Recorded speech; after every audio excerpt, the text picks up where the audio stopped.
मेरी मकान मालकिन पूरी तरह नशे में धुत थी। मैं उनको अपने कंधे का सहारा देकर उनके बेडरूम तक ले आया और उनको बेड पर लिटा दिया।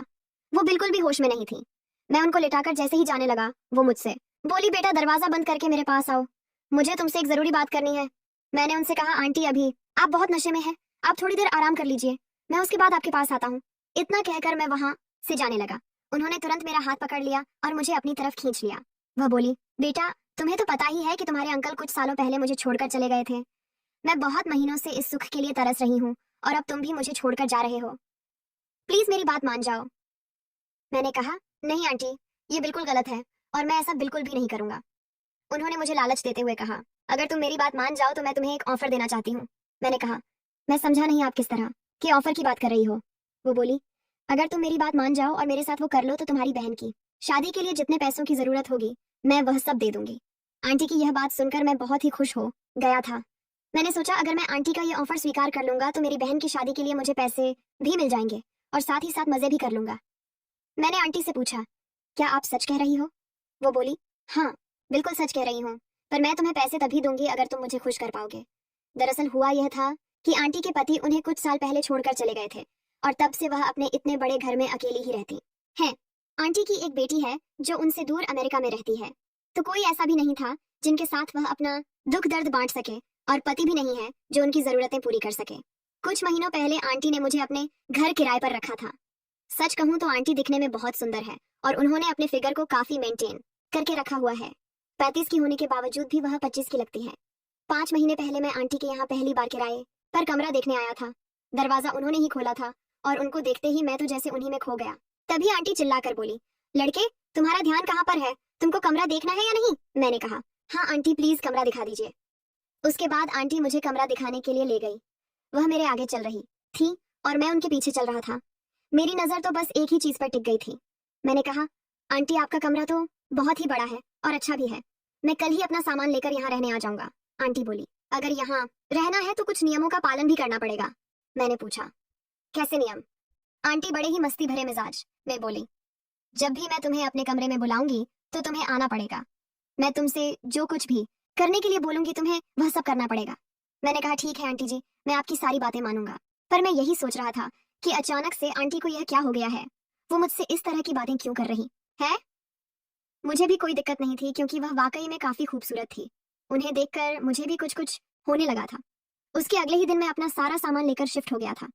शाम को आंटी ने मुझे अपने कमरे में बुलाया। जब मैं उनके कमरे में गया तो मैंने देखा कि आंटी कोई पिक्चर देख रही थी और उनके सामने वाली टेबल पर शराब की एक बोतल रखी हुई थी। वो मुझे देखकर बोली, आओ बेटा मेरे पास आकर बैठो। और हम दोनों बातें करने लगे। वह मुझसे बोली, तुम्हारा सारा सामान सेट हो गया है या अभी भी कुछ बाकी रह गया है? मैंने कहा, सब कुछ हो गया है आंटी, बस कुछ छोटा मोटा सामान लाना बाकी रह गया है। उन्होंने कहा, अच्छा कोई बात नहीं, यहाँ मेरे पास आकर बैठो। उसके बाद मैं उनके सामने वाले सोफे पर जाकर बैठ गया। आंटी बोली, बेटा इतना दूर दूर क्यों बैठ रहे हो, यहाँ आकर बैठो ना। मैंने कहा, नहीं आंटी मैं यहीं ठीक हूँ। आंटी बोली, अगर तुम यहाँ नहीं आओगे तो मैं ही तुम्हारे पास आकर बैठ जाऊंगी। और इतना कहकर वह मेरे बगल में ही सटकर बैठ गई। मुझे यह सब बहुत अजीब लग रहा था। मुझे समझ में नहीं आ रहा था कि आंटी के दिमाग में क्या चल रहा है।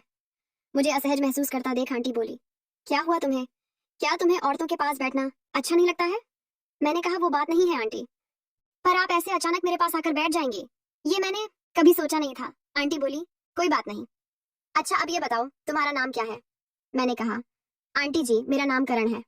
आंटी बोली, करण सबकी जिंदगी में कुछ ना कुछ पहली बार ही होता है। और बात करते करते उन्होंने मेरा हाथ पकड़ लिया, पर मैं उन्हें कुछ बोल भी नहीं पा रहा था। आंटी बोली, करण तुम तो जानते ही हो ना कि मेरे पति मुझे 1 साल पहले ही छोड़कर चले गए थे और तब से मैं बिल्कुल अकेली हो चुकी हूँ। मैंने पूछा, आंटी अंकल आपको छोड़कर क्यों चले गए थे? आंटी बोली, जब मेरी बेटी पैदा हुई थी तब डॉक्टर ने मुझसे कहा था कि अब मैं दोबारा कभी माँ नहीं बना पाऊंगी। और यह बात सुनकर मेरे पति बहुत उदास हो गए थे क्योंकि उनको हमेशा से एक बेटा चाहिए था।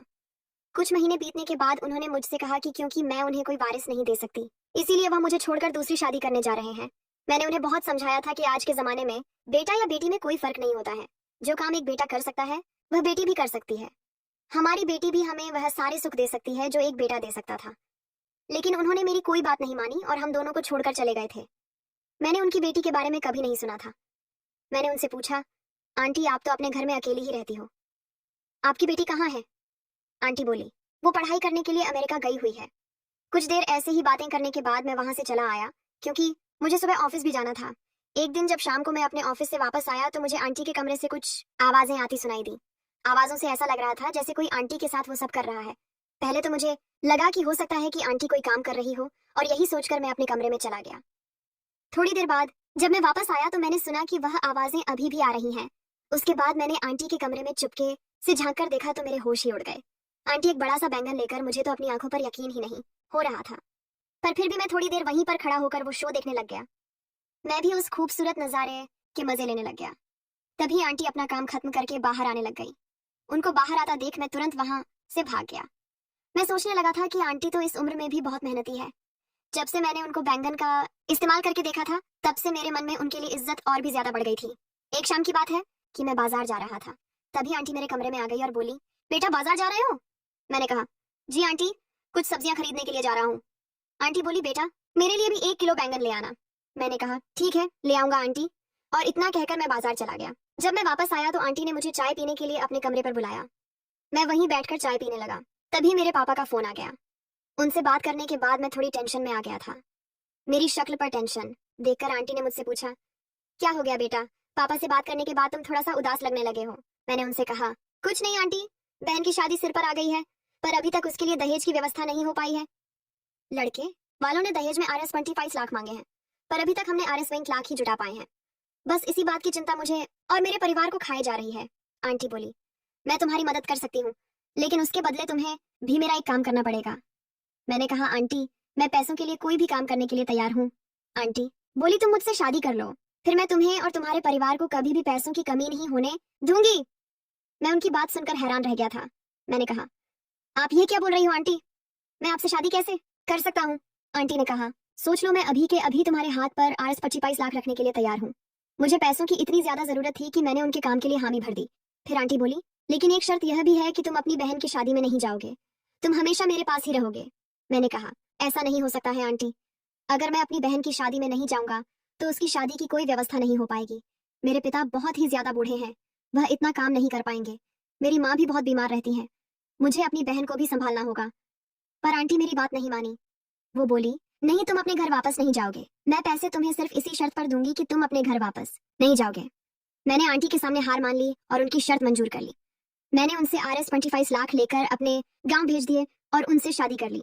मैंने अपने मम्मी पापा से झूठ बोल दिया था कि मैंने अपने ऑफिस के बॉस से पैसे लेकर भेजे हैं, और जब तक मैं उनके सारे पैसे चुका नहीं देता वो मुझे एक दिन की भी छुट्टी नहीं देंगे। इसीलिए मैं जब तक उनके सारे पैसे चुका नहीं देता तब तक मैं गाँव नहीं आ पाऊंगा। शाम को जब मैं ऑफिस से वापस घर आया तो मैं आंटी के पास गया। वो बोली, आज मुझे बहुत दिनों के बाद वह सुख मिलेगा जिसके लिए मैं महीनों से तड़प रही हूँ।